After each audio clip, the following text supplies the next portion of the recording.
The United States of America has some of the weirdest yet most unique towns in the world. While some American towns offer a unique blend of culture, history, and tradition, other towns stand out for how strange they are. One town that has gained a bad reputation in recent years is Slab City.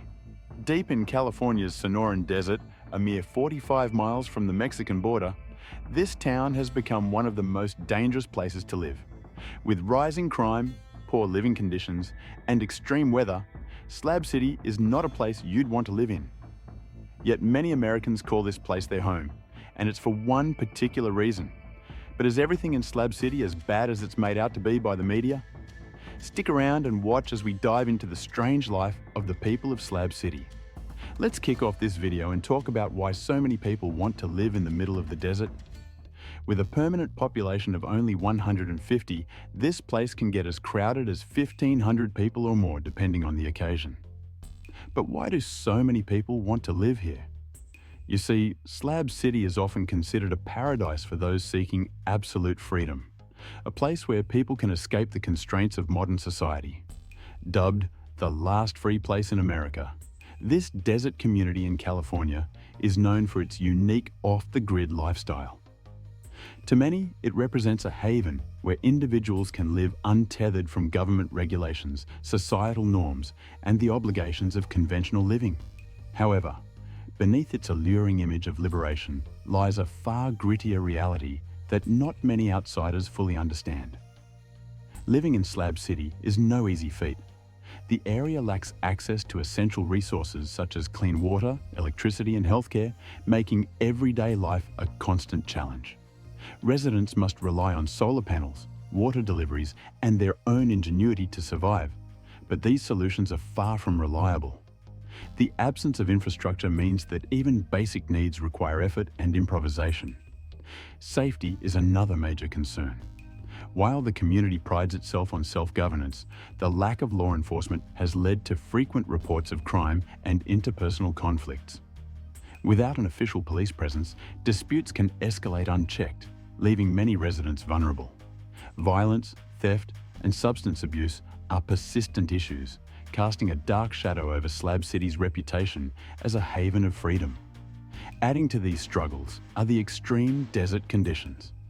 Temperatures in the summer often soar above 100 degrees Fahrenheit, creating a brutally hot environment where shade and water are scarce.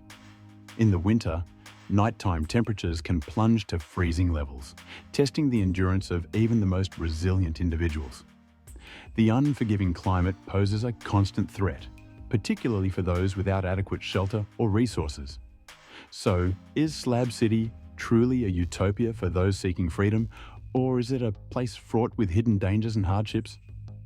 While its promise of liberty is undeniable, life there comes with undeniable risks that few are fully prepared to face. If you've ever dreamed of experiencing life completely unbound by police, prisons, or restrictive rules, or if you've considered trying an alternative lifestyle far removed from modern urban routines, Slab City might seem like an intriguing option. Nestled in the California desert, this place operates without government oversight, civil services, or formal laws. There are no taxes, no police, and no public utilities. The community is one of a kind. Forget luxurious homes or gated neighborhoods. Everything in Slab City is bare bones. Residents meet their daily needs independently, transforming this barren desert landscape into a living space filled with makeshift homes and open-air art galleries. For Slabbers, as they are called, personal freedom reigns supreme. One of the most famous aspects of Slab City is its artistic community. Artists in Slab City work with various mediums, including painting, sculpture, and performance art, often utilizing recycled materials. Their work is not just a form of self-expression, but also attracts visitors and provides a source of income. However, the story of Slab City isn't as idyllic as it might seem in travel blogs or social media posts. Crime runs rampant, tarnishing its reputation as a sanctuary of freedom. Stabbings, theft, and street violence have become part of daily life, making survival as much about self-protection as it is about self-sufficiency. While not every resident is dangerous, the prevalence of crime casts an unavoidable shadow over the community. Slab City sits on 640 acres of public land, about 50 miles north of the US-Mexico border in Imperial County, California. Its unique name originates from the remnants of Camp Dunlap, a former US Marine Corps base. Before the United States officially entered World War II, the Marines established Camp Dunlap as a training site for field artillery and anti-aircraft units. Its location allowed aircraft to take off from nearby carriers stationed in San Diego, making it a strategic military site. At its peak in the 1940s, Camp Dunlap housed a lab that tested the durability of concrete in the harsh Sonoran desert climate. It was also used to train soldiers in operating heavy weaponry, including artillery and anti-aircraft guns. However, once the war ended, the military abandoned the site in 1956, deciding it no longer served a strategic purpose. When the government left, they took the buildings but left behind massive concrete foundations, the slabs, that would eventually give the area its name. For years, the area remained abandoned until workers from a nearby chemical plant stumbled upon it. Seeing its potential as a temporary housing location, they set up small trailers on the slabs. Over time, more people arrived, drawn by the promise of free land and absolute independence. Although Slab City may appear run down, it has become famous for its creativity and unconventional communities. Artists, retirees, and those seeking an off-the-grid lifestyle have all found refuge here. Residents build homes out of tents, vans, and salvaged materials, turning discarded objects into living spaces. This freedom allows them to govern themselves without outside interference. Interestingly, professionals from various backgrounds have chosen to settle here despite the harsh conditions.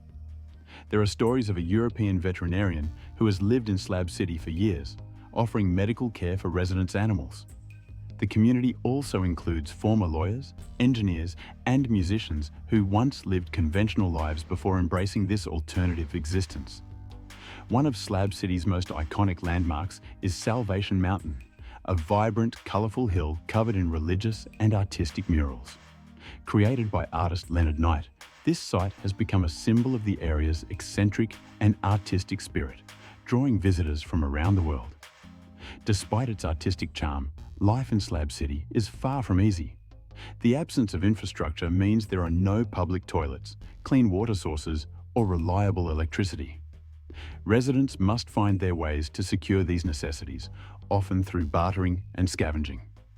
Summer months bring extreme heat, making survival even more challenging.